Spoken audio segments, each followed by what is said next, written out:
partire da Francesco Vianello di Prima il Veneto. Buonasera. Buonasera a tutti, grazie per il gentile invito. Buonasera e benvenuti a Focus, come sempre in diretta su Rete Veneta. È venerdì, l'ultima serata della settimana, più o meno chiudiamo la settimana come l'avevamo aperta con un'altra polemica interna al centrodestra, questa volta a dividere è lo Ius Scholae. Che cosa? Lei è tra l'altro anche insegnante, sì, per cui diciamo che la questione dello Ius Scholae, io ho visto tra l'altro che quando si parlava delle 400 nomine a Roma, lei si è un attimo agitato. Sì, insomma, perché si parla sempre di careghe, no? de poltrone. Però vedi, io penso che sulla faccenda dello Ius Scholae quella di Forza Italia sia una manovra per smarcarsi ideologicamente dai suoi compari di governo, cioè il gatto e la volpe, cioè il partito delle sorelle romane da una parte e quel che resta della Lega dall'altra. Credo che Tajani in questo periodo sia impegnato nella manovra che consiste nel trasformare Forza Italia da azienda a partito, finalmente, e a conquistarsi quell'elettorato democristiano, no, che sta tanto caro al Veneto, d'accordo? E quindi che sia proprio una manovra per ottenere più consensi. Poi andrà a buon fine secondo lei questa manovra? Non lo so, non so che dire, perché sulla questione dell'immigrazione sono state fatte delle catastrofi dal sistema Italia che è rappresentato equamente e degnamente dai partiti del centro-sinistra da una parte e quelli del centro-destra dall'altra. Ora, se la sinistra aveva tutto l'interesse a far entrare un oceano di morti di fame in Italia perché andasse a costituire un bacino elettorale di voti, no?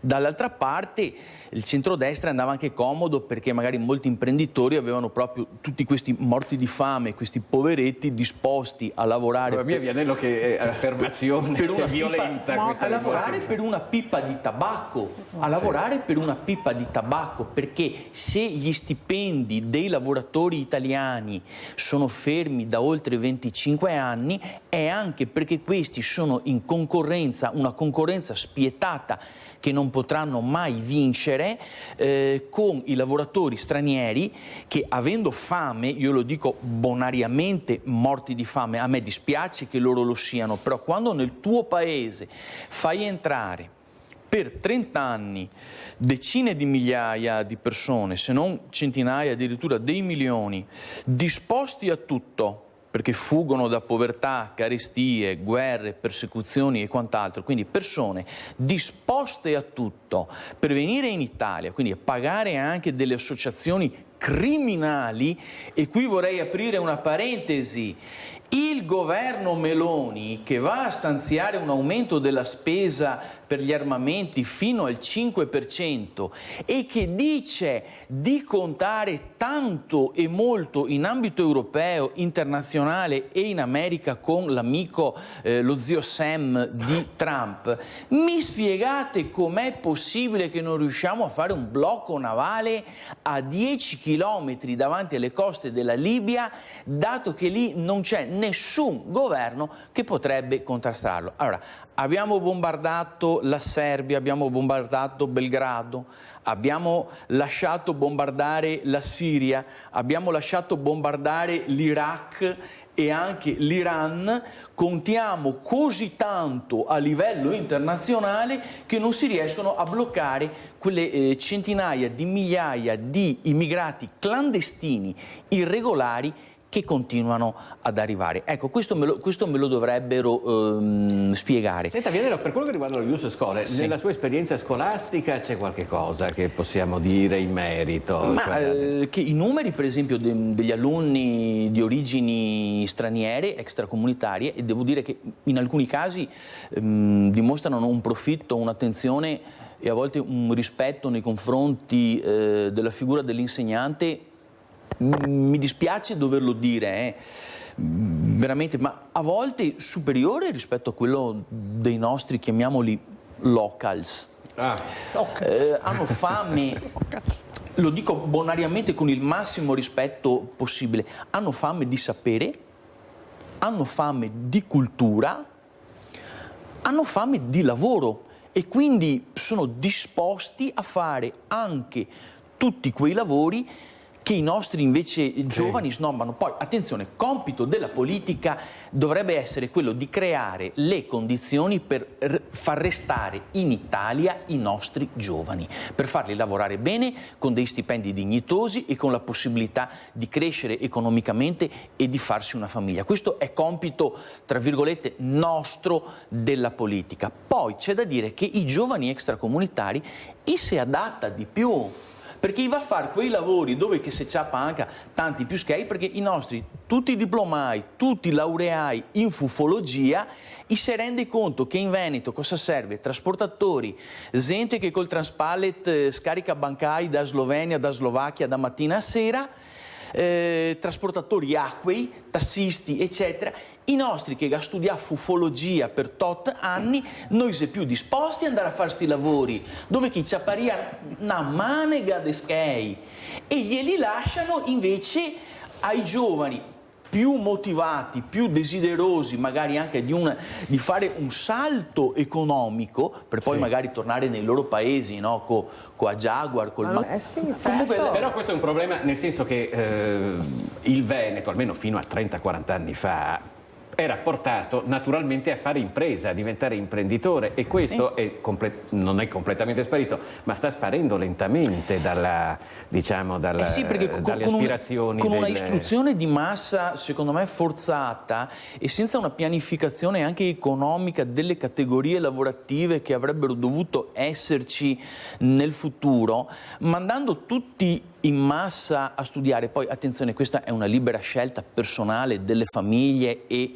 dei ragazzi, ma se tutti quanti mi vanno a studiare fufologia, ok, scienze fufologiche, e né in Veneto né in Italia io matematica e scienze, matematica e scienze, e mi vanno a fare queste lauree che sono belle, interessanti, eccetera, ma zenate prima le lauree che non i posti di lavoro, questi sono costretti ad andare mantenuti da mamma e papà ad Amsterdam, a Barcellona, dove fra parentesi si diverte tanto, Parigi, Londra e New York, sì, ma tutto a spese di mamma e papà, e intanto i stranieri cucca, volevo dire un'altra parola, i meglio posti di lavoro, che se qui magari dell'artigianato, della piccola e media industria. Nei prestigiosi licei dove vanno le elite dell'aristocrazia veneta. Non è vero che ci sono le elite nei licei. Io lavoro negli IPSIA, negli istituti professionali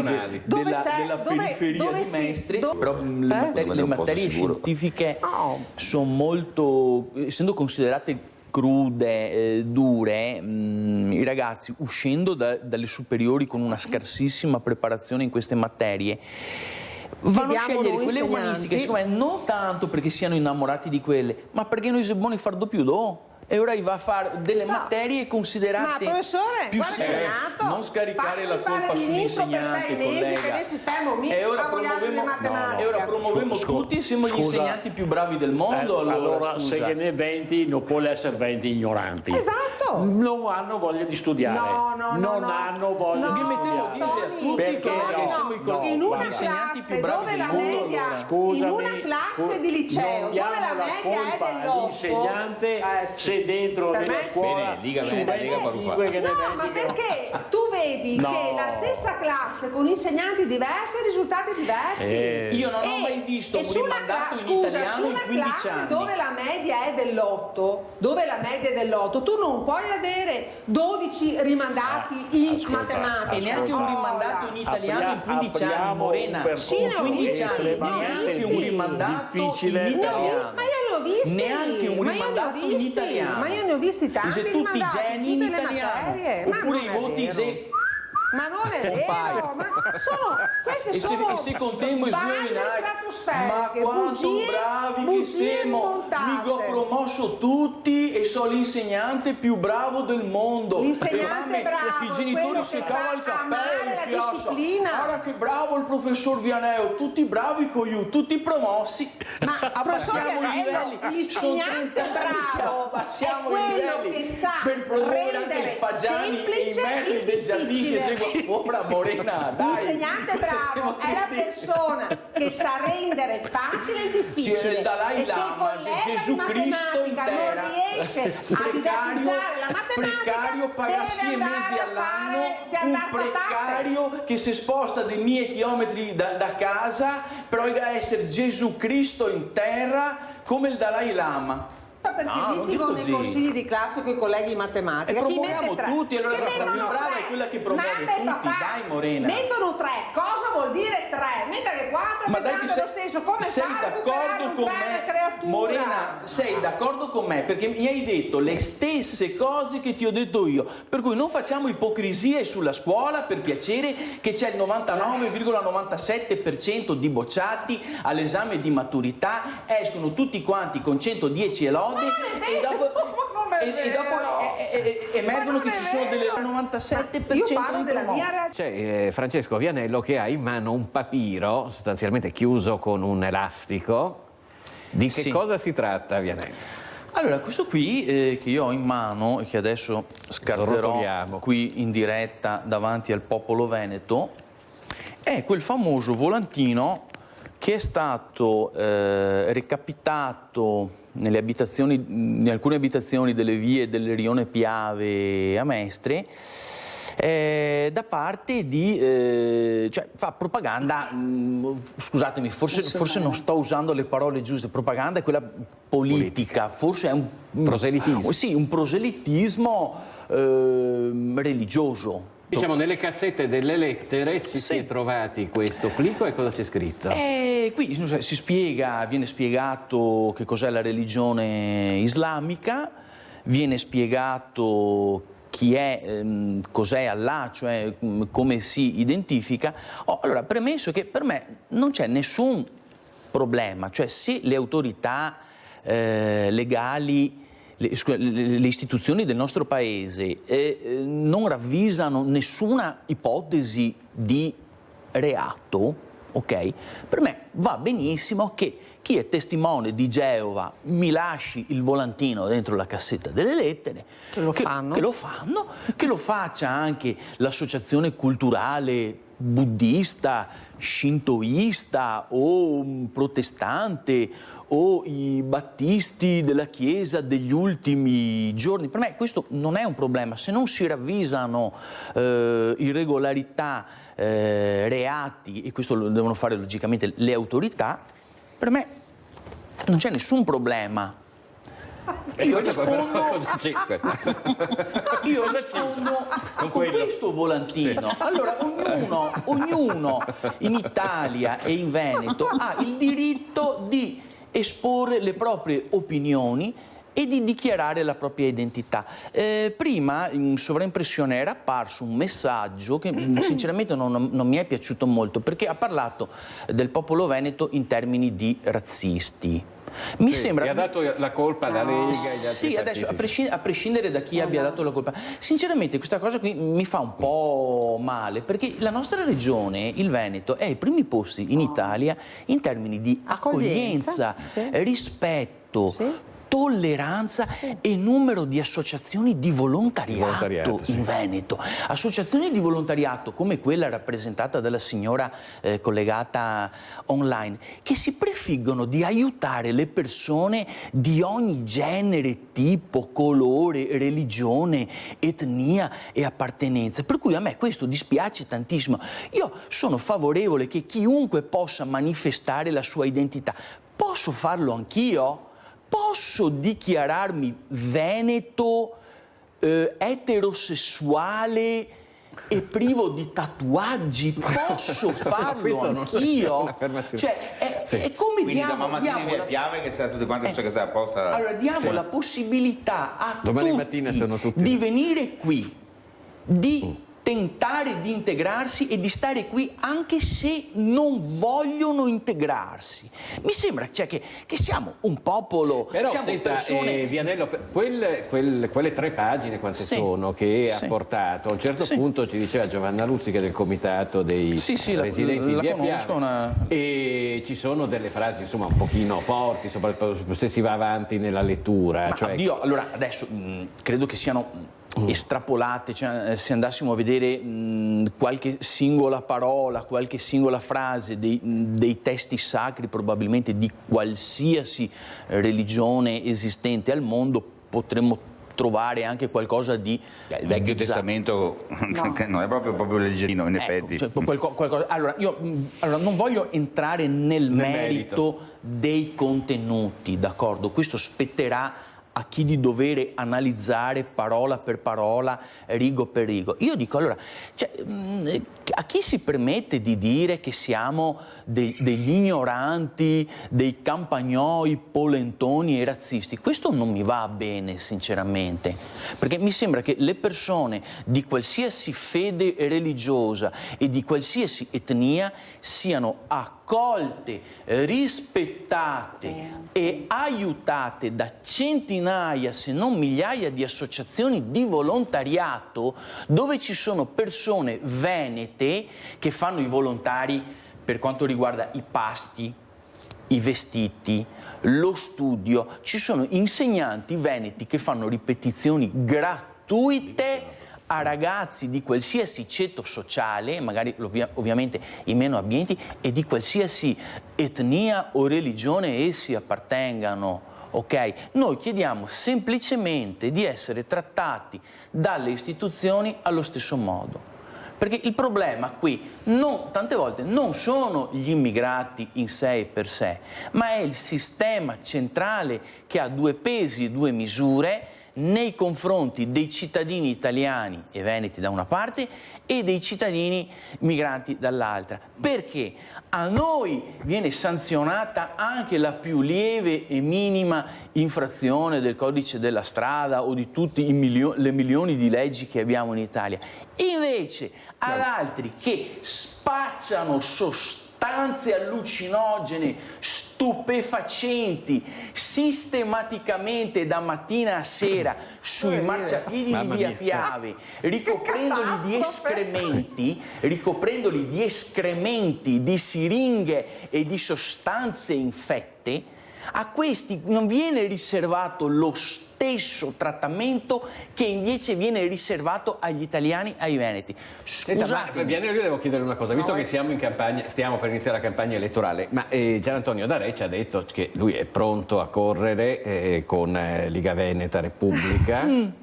Voi come Prima il Veneto che cosa fate? Lo sostenete? Vi parlate tra voi? Ma certamente che ci parliamo, logicamente le alte sfere, il presidente, il segretario generale, non certo l'ultima ruota del carro come sono io, l'avrete capito. Scusa, qua nei nostri movimenti non è che c'è l'ultima ruota del carro. Vianello, vuole dire qualcosa? D'Arè, se poi vuole però velocemente volevo dire che però la narrazione che il signore collegato ha fatto, cioè, secondo me rispecchia anche quella di Trump e di Netanyahu, che in barba a qualsiasi organismo internazionale hanno bombardato Gaza prima e l'Iran dopo. Cioè nessuna risoluzione dell'ONU, nessun atto della NATO, delle Nazioni Unite, poi una relazione dell'Agenzia Internazionale per l'Energia Atomica che aveva dichiarato che l'Iran era molto distante da quella percentuale di arricchimento dell'uranio da utilizzare per le armi nucleari, e loro invece hanno unilateralmente, senza consultare nessuno al mondo, nemmeno i loro alleati, hanno bombardato l'Iran. Poi c'è da aggiungere che Netanyahu invece è stato, come si dice, è stato spiccato un mandato internazionale di arresto dalla Corte internazionale dell'Aia, e che continua da quasi 2 anni un'opera sistematica di massacro della popolazione civile. Però questi sono democraticamente eletti, le elezioni irregolarissime, però si comporta peso de Pol Pot e de Pinochet. È che però volevo aggiungere, alla comunità europea e agli Stati Uniti d'America fa comodo allearsi di tanto in tanto con dittatori e autocrati come è peggio di Putin, come l'ha descritto giustamente Amadori. Anch'io sono d'accordo sulla descrizione che Amadori ha fatto della situazione politica e democratica della Russia, ma l'America e l'Europa, a seconda delle loro convenienze, deschei, de grano per mantenere le loro elite economiche, che ha fatto alleanze con Gheddafi, con l'Iraq di Saddam Hussein, con l'Iran, con lo Shah Reza Pahlavi, prima della rivoluzione islamica sciita di Khomeini, e adesso che invece è il vecchio Khamenei, d'accordo? Per cui anche le cosiddette democrazie occidentali, a seconda delle loro convenienze, hanno sostenuto dittature in Africa o in America meridionale. Dopo, io non entro nel merito di etichettarle come fascista, nazista, comunista, eccetera.